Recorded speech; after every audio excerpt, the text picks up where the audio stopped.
Most investors think risk comes from doing something reckless. In reality, the biggest risks in 2026 may very well come from places that feel safe, familiar, or normal. Most investors aren't taking too much risk by choice, they're doing it by default, and that, in some senses, is actually more insidious. Years of easy money, passive index investing, and set it and forget it advice have conditioned people to believe that markets move only in one direction, and that direction is up.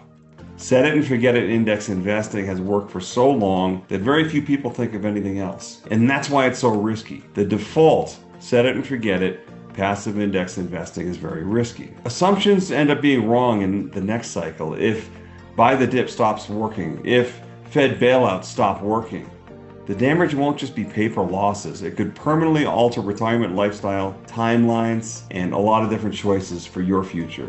For retirees' futures. I'm Mike Preston, and I've spent more than 20 years helping clients navigate bull markets, crashes, everything in between, not by guessing, but really by managing risk before it shows up in the headlines, and also by managing psychology. Really, everything we do in markets is about psychology. It's your psychology against your competitors' psychology, against other participants in the market psychology. And the Federal Reserve uses psychology too, to their advantage. The whole wealth effect is an exercise in psychology to get you to feel like you're wealthier, to get you to feel like your money is more real, to get you to consume more, to keep everything flowing smoothly. In fact, our whole system needs prices to rise forevermore, or the debt basically blows up. You may say that's a bit of a Ponzi scheme, and I guess it kind of is. It's important that we understand where we are in this cycle. There's reasons to be opportunistic and optimistic, but there's also a lot of reasons to be pessimistic and guarded and defensive, and that's what I want to talk about today. So as we prepare clients for the new year, I'm breaking down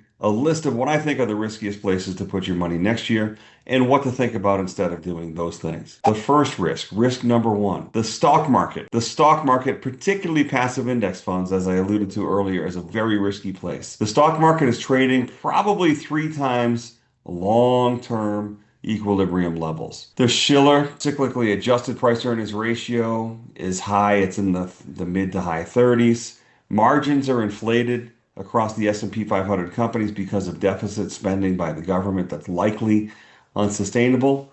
In other words, we are at this higher plateau of valuations and really have been since the late 90s. So we're going on 25 years here of higher than normal valuations. We've had a couple attempts to correct. One was during the tech crash of 2000 to 2002.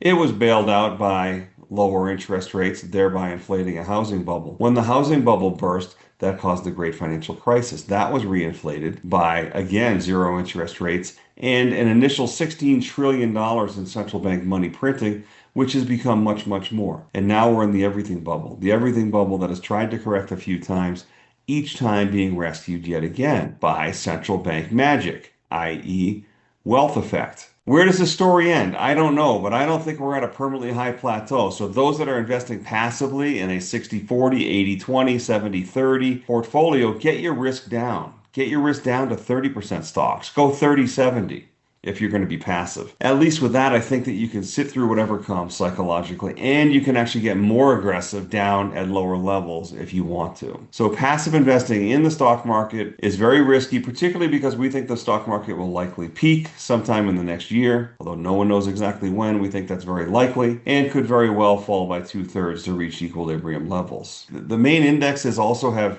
a really heavy concentration in the Mag 7, kind of like the Nifty 50 during the 70s. And it's a crowd. There's just mindless buying all of the time.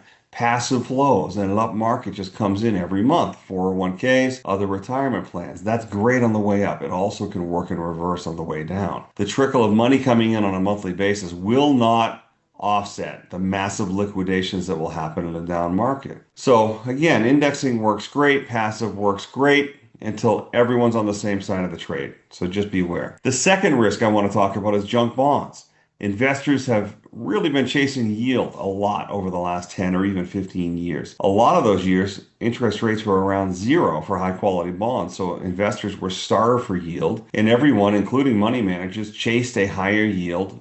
And how did they do that? By chasing lower quality securities. U.S. Treasury bonds are widely looked at the safest securities in the world, And most other bonds or fixed income products are priced off of spreads to treasuries. And so investors have been just accepting lower and lower and lower spreads above risk-free to get even another half a point or a point higher in annual interest. The thing about credit risk is it looks like it's sleeping. It looks like it's non-existent until it actually shows up. And when it shows up, liquidity dries up and you can't get out of lower quality or lower rated bonds. And so that's really what's insidious about it. Correlation too spikes during downturns. When the stock market crashes, then all of a sudden the bonds don't give you the benefit or the diversification that you think they do if they're corporates or if they're high yield junk corporates. So in my opinion, it's a lot better off to just have really high quality credit in your portfolio. And so when I mentioned 30-70 earlier, it would look something like 30% in passive stocks and 70% in a diversified basket of fixed income bonds, but with an extremely heavy weighting towards risk-free U.S. Treasury type bonds. In our portfolio right now, we have a little over 12-13% in a mixture of different U.S. Treasury securities, mid to long term, plus 20-something% in short-term Treasury bills. So everything that we do right now is in Treasuries because we don't think that the spread is worth it. Just be careful about that. Take a look at the graphic here that I'd like to just point out goes back to the 80s. This graphic is the high yield index spread above US Treasuries. And you can see if you take a look at it that over the long term, you might have about a 2 to 4% extra payment for junk bond relative to your US Treasury. But there's times where that spikes. Guess when it normally spikes? Right around the gray areas, which are recession/financial crises. We haven't had a real financial crisis since 2008. So that's a long time. There's a little blip here during COVID that I would hardly call a recession, but take a look where we are right now in the story over here to the right side of the graph. We're down around as low, right around 2%, or about as low as we've seen it. Now, this can't predict when it's going to spike, but after it spikes, you'll know it. That will indicate that we're in a recession, a big market downturn. So the problem with a lot of indicators like this is that it doesn't tell you exactly when to get out of risk, but I can tell you that we're near a risky time because we're near the lowest spread we've seen over the last 40 years or so. And by the way, we're almost at 10,000 subscribers here at our YouTube channel at New Harbor Financial. So if you want to help us out, if you want to hear more level-headed advice without spin, without hype, please hit the button to subscribe. We really appreciate it. The third risk I want to talk about here is meme coins and speculative crypto. Crypto has been all the rage in the last bunch of years, and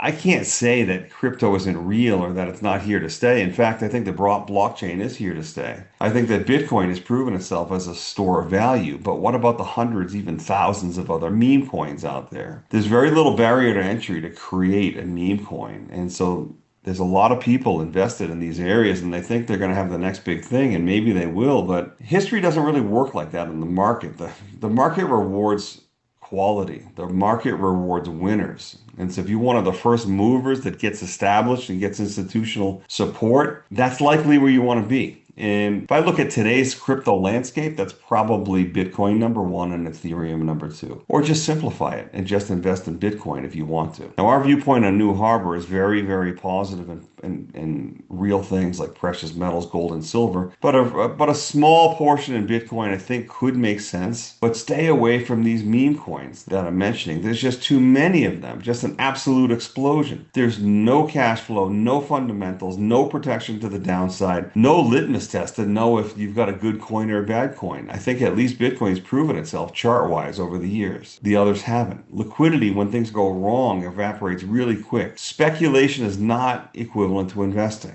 Just remember that and be careful. If the investment thesis is I'm going to buy this today and somebody else is going to buy it for me higher, that's not really a strategy. That's a hope. That's speculation. And a lot of times it can work out, but just realize what you're doing. Take a look at this chart. This is one of many of these meme coins out there. This one happens to be Fart Coin. And, when I saw this first, I'm like, this is crazy. I think you can just create a meme coin out of anything. And I think you could just call it anything.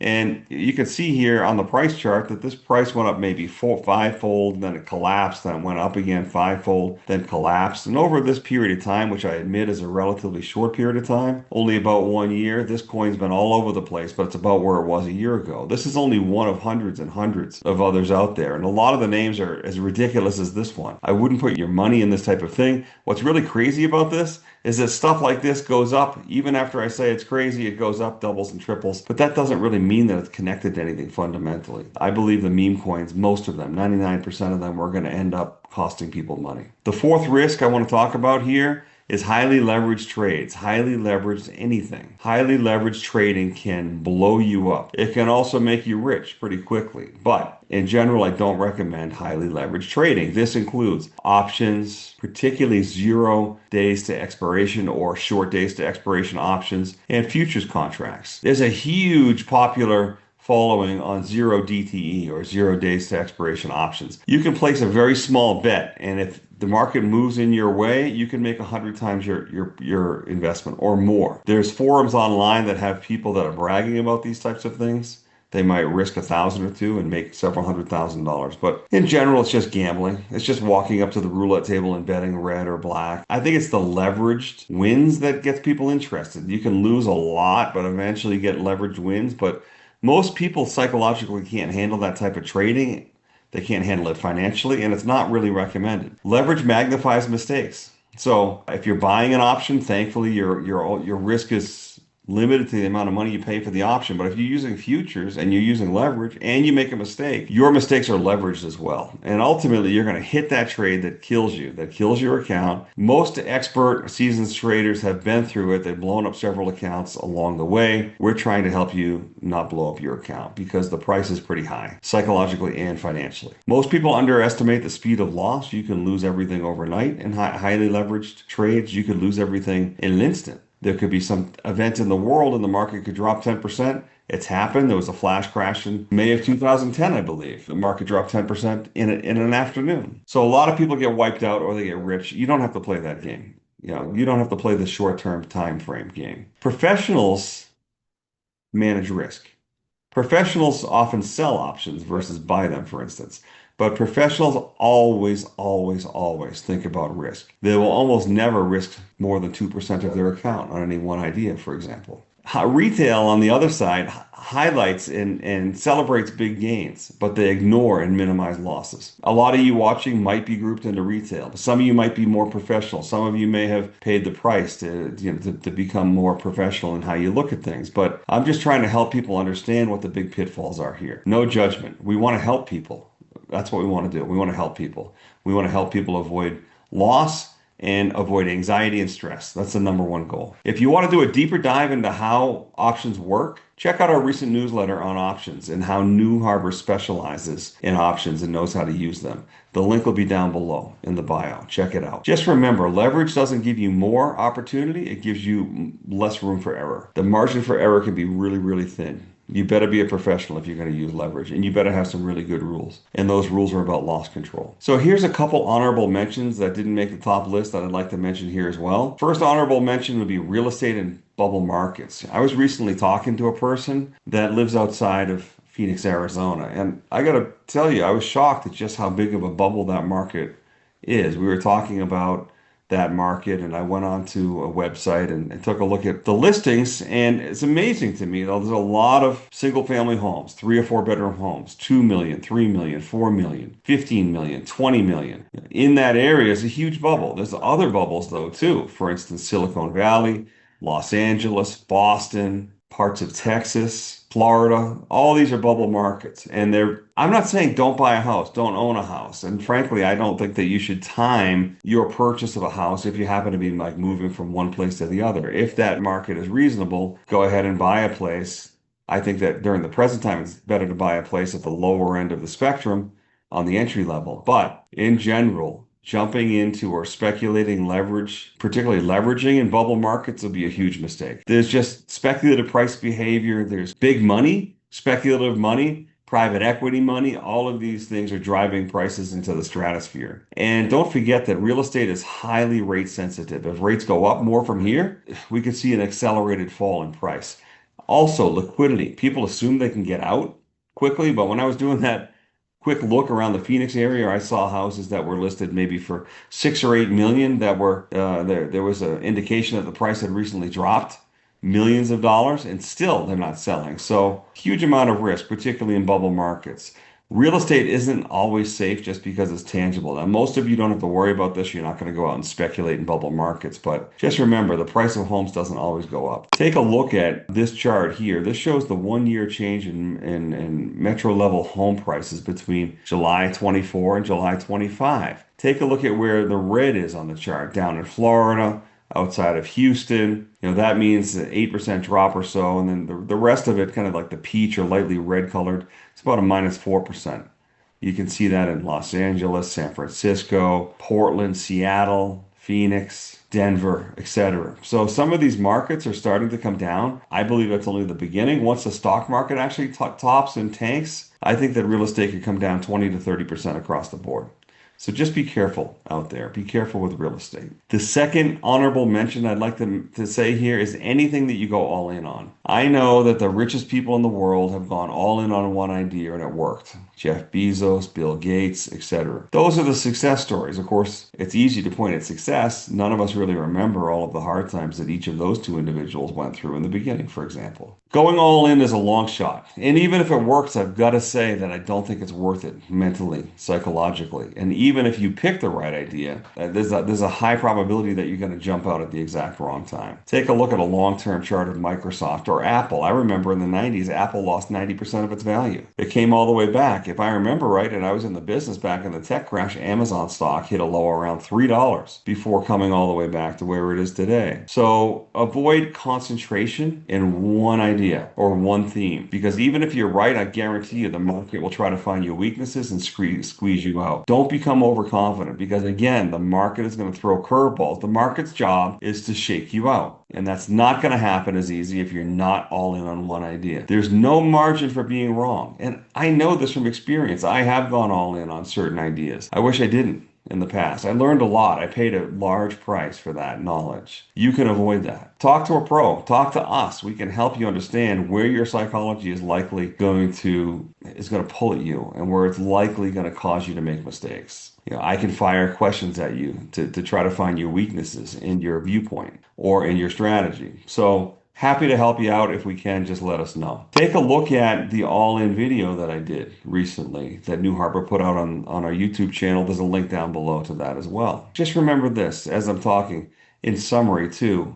This quote here: the market can remain irrational longer than you can remain solvent. That famously is a quote from John Maynard Keynes, a leading economist in the 1930s during the Great Depression. The market can stay irrational longer than you can stay solvent. That means you can short the market and the market will keep going up until you're out of money and then it will collapse, or vice versa, or you can go all in on one idea and it will shake you out before it goes in your intended direction. So just always, always, always think about that. So in closing, risk isn't about avoiding the stock market or any market. It's about understanding where you're exposed. It's also about understanding who you are. And I'll tell you that the stock market's a dangerous and expensive place to find out who you are. The more you're all in, the faster you're going to find that out. So just understand where you're exposed. Don't risk more than a couple percent on any one idea, for example. It's a great rule to live by. If you're unsure how your money would actually behave in a high-stress environment, take a look at